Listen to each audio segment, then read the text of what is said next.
तो नमस्कार, आप सभी का स्वागत है इस यूट्यूब चैनल पर। मैं अशोक यादव।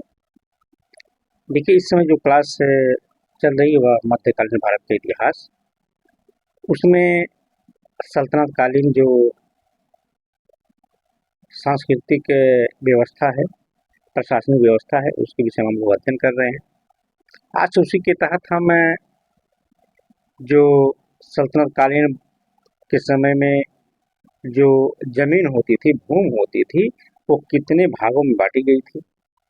जो हिंदू यूज करते थे उस भूमि को क्या कहते थे, जो मुस्लिम लोग यूज करते थे, प्रयोग करते थे, खेती करते थे, उस भूमि को क्या कहा गया, खालसा भूमि क्या है और मदद ए माश भूमि क्या है। इस तरीके से जो तमाम प्रकार की भूमि थी, हम लोग उसका अध्ययन करेंगे। तो पिछली क्लास में हम लोगों ने जो भारत में इक्तादारी का विकास हुआ था, उसका हमने बहुत अच्छे तरीके से अध्ययन किया था। तो आप पूरा वीडियो देखा करिए। जब आप पूरा वीडियो देखेंगे तो आपकी तैयारी भी अच्छी हो जाएगी और अच्छी समझ भी हो जाएगी। तो क्लास शुरू करने से पहले आपसे एक निवेदन है कि हमारे चैनल को सब्सक्राइब करिए, लाइक करिए, कमेंट करिए और अपने दोस्तों तक इसे शेयर भी करिए। तो आइए क्लास हम लोग शुरू करते हैं। देखिए, इसमें भूमि का प्रकार। अब दिल्ली सल्तनत के अंतर्गत जो तमाम प्रकार की जमीनें होती थी, उसके विषय में एक एक करके हम लोग अध्ययन करेंगे। देखिए, पहला इसमें है खालसा भूमि। अब खालसा भूमि क्या होती है? अब यहाँ पे देखिए बताया गया है कि सुल्तान के प्रत्यक्ष अधिकार या सीधे केंद्रीय नियंत्रण के अधीन रहने वाली भूमि थी। देखिए, बहुत बार प्रश्न बना है कि यहाँ पे जितने प्रकार की भूमि है, ठीक, ये सीधे तौर पर परीक्षा में पूछ लिया जाता है। ठीक, जैसे पूछ लिया गया कि खालसा भूमि है, तो यहाँ पर अगर ऑप्शन दे दिया सुल्तान के प्रत्यक्ष अधिकार से संबंधित भूमि और जमींदारों से संबंधित भूमि, या तमाम प्रकार के ऑप्शन दे देंगे उसमें, तो उसमें आपको वो बताना होगा कि सुल्तान के प्रत्यक्ष अधिकार से संबंधित जो भूमि होती थी उसे खालसा भूमि कहते थे। अर्थात जो सीधे केंद्र के नियंत्रण में होती थी वो, उसे खालसा भूमि कहा जाता था। अगर सीधे तौर पे कहें, जो सरकारी जमीनें होती थी, ठीक, उसे खालसा भूमि के नाम से जाना जाता था। अब आगे देखिए लिखा है कि सुल्तान की निजी आय इमलाक या खालिसा होती थी। अब देखिए यहाँ पे जो सरकारी भूमि होती थी उसे खालसा कहा गया। शब्द पे ध्यान दीजिए, जो सुल्तान के प्रत्यक्ष नियंत्रण या जो सरकारी भूमि होती थी या जो सीधे केंद्र के नियंत्रण वाली के अधीन वाली भूमि होती थी उसे खालसा भूमि कहा जाता था। और जो सुल्तान की निजी आय होती थी उसे खालिसा कहा गया। खालिसा, ठीक है। तो खालिसा या इमलाक, ये दोनों शब्द एक ही हैं। आपको समझना है कि सुल्तान की निजी आय को इमलाक या खालिसा होती थी, ठीक है। अब आगे लिखा है कि अलाउद्दीन खिलजी ने मेरठ से लेकर कड़ा, ये जो कड़ा वाला क्षेत्र था, तो गंगा यमुना दोआब का जो क्षेत्र है, खालसा भूमि में परिवर्तित कर दिया। ठीक, देखिए वहां पे जब जो अलाउद्दीन खिलजी है वह मेरठ से लेकर के कड़ा, यहाँ तक की जो जमीनें बीच की हैं, जिसे गंगा यमुना दोआब क्षेत्र कहा जाता था, जितनी भूमि थी यहाँ पे, उस सारी भूमि को अपने नियंत्रण में सीधे ले लिया।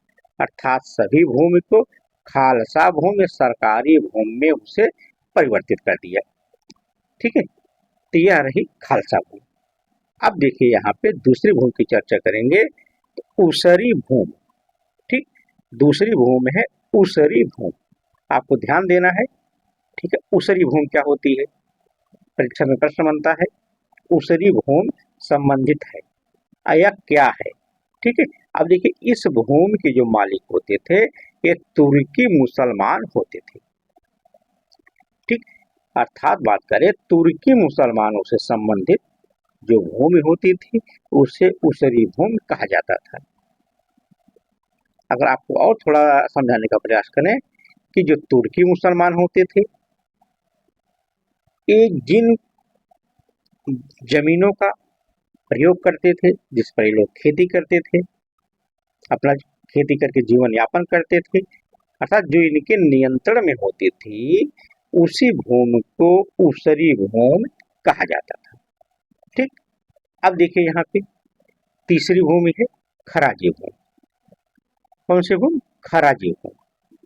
अब जो खराजी भूमि है यह गैर मुसलमानों के अधिकार क्षेत्र में रहने वाली भूमि है। गैर मुसलमान अर्थात जो हिंदू थे उनके अधिकार में जो भूमि होती थी उसे खराजी भूमि कहा जाता था। ठीक है, एक बार फिर समझिए, जो दिल्ली सल्तनत के शासक के अंतर्गत जो हिंदू जनता थी, जो हिंदू लोग थे, हिंदू धर्म को मानने वाले लोग थे, इनके अधिकार क्षेत्र में जितनी जमीनें होती थी उसे खराजी भूमि या खराजी जमीन कहा जाता था। अब देखिए, यहाँ से उपज का 20% भू राजस्व लिया जाता था। अब समझिए, जो खराजी भूमि होती थी, जिस जमीन का प्रयोग गैर मुसलमान या हिंदू लोग करते थे, उस पर जो टैक्स लगता था, भू राजस्व लगता था, वह उपज का 20% लगता था। ठीक है, अब आगे देखिए, तीसरी प्रकार की भूमि है रणाका भूमि। रणाका भूमि या रणाका भूमि। ठीक है, अब देखिए यहाँ पे, यह सुल्तानों के अधीनस्थ हिंदू शासकों के अधीन में रहने वाली भूमि थी। ठीक, अब समझिए, यहाँ पे जो शासक था, मुस्लिम जो शासक था, उसके अधीन अगर कोई हिंदू शासक है, ठीक, जो जितने भूमि पर वह अपना कब्जा मानता था, जो वहां पे पूर्ण प्रशासनिक व्यवस्था संचालित करता था, उस भूमि को रणाका भूमि कहा जाता था। अर्थात सुल्तानों के अधीन हिंदू शासकों के अधिकार में रहने वाली भूमि को रणाका भूमि कहा जाता था। ठीक है, अब देखिए यहाँ पे अगली जो भूमि का प्रकार है वह है मदद ए मास भूमि। ठीक, अब मदद ए मास क्या है कि दान के रूप में प्रदत्त कर मुक्त भूमि। अब यहाँ से इसके शब्द से यह स्पष्ट है, मदद ए मास, मदद के रूप में जो जमीन किसी व्यक्ति को प्रदान की गई वही भूमि कहलाती थी मदद ए मास। ठीक है, और जो यह मदद के लिए सरकार राजा द्वारा या शासक द्वारा जिसे भी यह जमीन प्रदान की जाती थी, उस जमीन पर किसी भी तरीके का कोई टैक्स या कर या भू राजस्व नहीं लिया जाता था। अर्थात यह जमीन कर मुक्त होती थी। ठीक, दान के रूप में कर मुक्त जो भूमि होती थी उसे मदद ए मास कहा जाता था। ठीक है, अब आगे देखिए, इसकी भी कई श्रेणियां थी। ये जो मदद ए मास भूमि है या कर मुक्त जो भूमि होती थी, इसे भी कई श्रेणियों में बांटा गया था। जैसे धर्म के नाम पर लोगों को कर मुक्त जो भूमि दी गई, शिक्षा के नाम पे शिक्षा जो सेवा करते थे, जो मौलवी थे, ठीक, जो पढ़ाने वाले लोग थे, उनको जो शिक्षा के बदले, शिक्षा सेवा के बदले जो भूमि दी जाती थी कर मुक्त, वो प्रकार की भूमि थी। ठीक, उसके बाद पेंशन के रूप में प्राप्त भूमि इद्र रात कहलाती थी। ठीक है, इस तरीके से तमाम प्रकार की भूमि थी, इसे मदद ए मास कहा जाता था।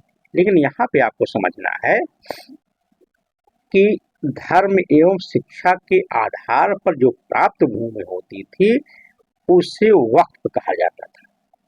ठीक है, आप समझिए यहाँ पे कि अगर मान लीजिए आपसे कोई पूछे वक्फ क्या है, तो वक्फ जो होता था धर्म एवं शिक्षा सेवा के आधार पर लोगों को जो कर मुक्त भूमि प्रदान की जाती थी उसे वक्फ कहा जाता था। यहाँ पे एक शब्द आया है, वह शब्द है इदरात। ठीक, इदरात जो शब्द है इसका मतलब है पेंशन के रूप में प्राप्त भूमि। ठीक, जैसे जिन व्यक्तियों को पेंशन मिलता था, अब पेंशन न दे करके जो उनको भूमि प्रदान की गई उसी भूमि को कहा जाता था इदरात, अर्थात पेंशन के रूप में प्राप्त भूमि इदरात कहलाती थी। ठीक, अब आगे देखिए, अलाउद्दीन खिलजी पहला सुल्तान था जिसने मदद ए मास के रूप में प्रदत्त भूमियों को जब्त कर लिया था। अलाउद्दीन खिलजी, खिलजी वंश का दूसरा शासक था।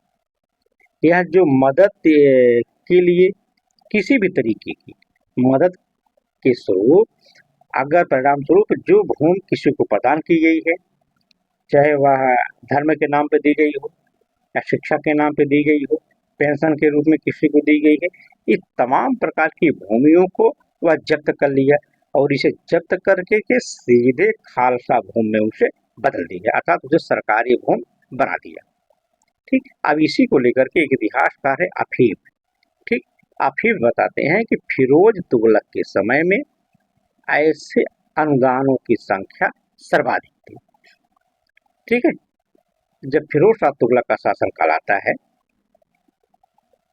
वह ये जो मदद ए मास भूमि है, जो किसी की सहायता के बदले उसे जो भूमि प्रदान की जाती है, इसकी संख्या बहुत ज्यादा बढ़ गई थी। ठीक, अब आगे देखिए,